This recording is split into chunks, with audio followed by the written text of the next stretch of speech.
Hello and welcome to the history of true crime. Today we will be looking into the world of the Tyneside Strangler. At the age of 10, Mary Bell committed her first murder. Born in Northumberland, England in 1957, Mary Bell, the second child of Elizabeth Betty Bell, was not raised in an idyllic household. Betty was a well-known prostitute that regularly traveled to Glasgow, leaving Mary and her sibling alone with William Bell, a violent alcoholic and repeat offender for armed robbery. Mary was neglected throughout her childhood and suffered many injuries at home with her mother, leading her family to believe that Betty was neglecting Mary on purpose or intentionally trying to harm her daughter, even dropping Mary from a first-floor window, intentionally drugging her with sleeping pills and selling her to a woman that couldn't have children of her own.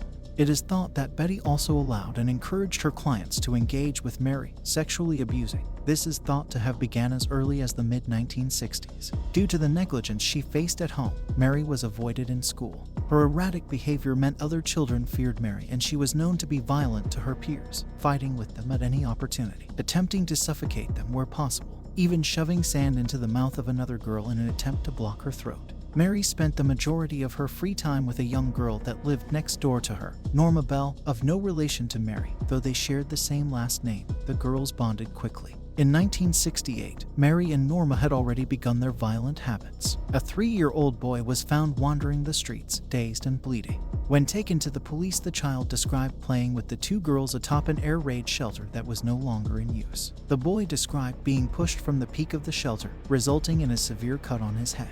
He was unsure which of the girls had actually pushed him.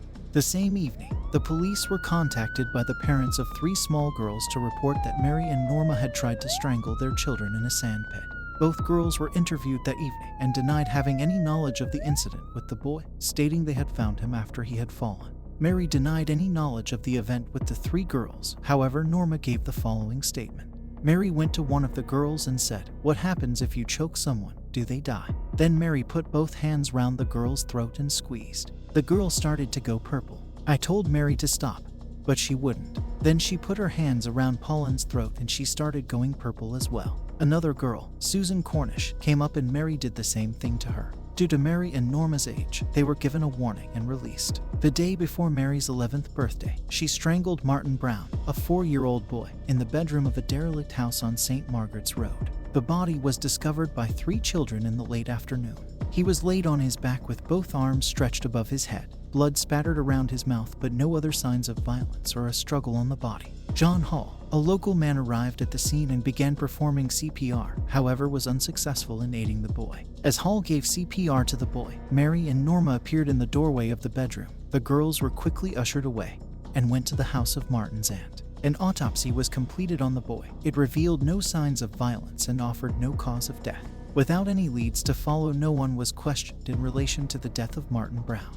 The following day, both Mary and Norma broke into a nursery and vandalized the property, leaving notes of admission to the murder. "I murder so that I may come back. We did murder Martin Brown FOB." These notes were dismissed as a childish prank. Shortly before the funeral, both of the girls approached the house of Martin's mother and requested to see the boy. Upon being told they could not as he was deceased, Mary responded, "I know he's dead. I want to see him in his coffin." 2 months later, the body of a 3-year-old boy named Brian Howe was discovered between 2 large concrete blocks up on the Tin Lizzie, a railway that ran parallel to St. Margaret's Road, by a search party. The boy had been playing in the street with a sibling, the family dog, Mary and Norma. Concerns were raised when the boy did not return later that afternoon. The body was found covered in clumps of grass and weeds. A meek attempt at hiding the body that was covered in bruises and scratches across the neck and broken scissors discarded at the feet. A closer inspection of the body would reveal several jagged stab wounds in the legs of the victim, bruising where the boy's nostrils had been clamped with one hand and the throat compressed with another. It was noticed that clumps of the boy's hair had been cut away, and his genitals had been partially mutilated. The coroner also found an M crudely carved into the stomach of the small boy. The force used to murder Brian led the coroner to believe that this act had been performed by another child. Several fibers had been transferred to the boy's clothing, but on investigation did not come from the Howe household, meaning they had been transferred by the killer. This coroner's report sparked a large-scale manhunt, resulting in over 1,200 children being questioned.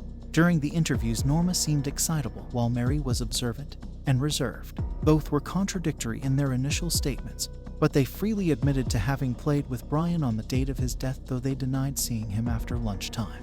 On being questioned again the following day, Mary stated remembering Brian playing with another young boy that she noted had been hitting Brian at the time and was covered in grass stains as if he had been rolling around in the fields. This seemingly innocent statement was immediately questioned when Mary mentioned seeing the boy with a small pair of scissors, a detail that had not yet been released to the public. "I saw him trying to cut a cat's tail off with the scissors, but there was something wrong with them. One leg was broken or bent."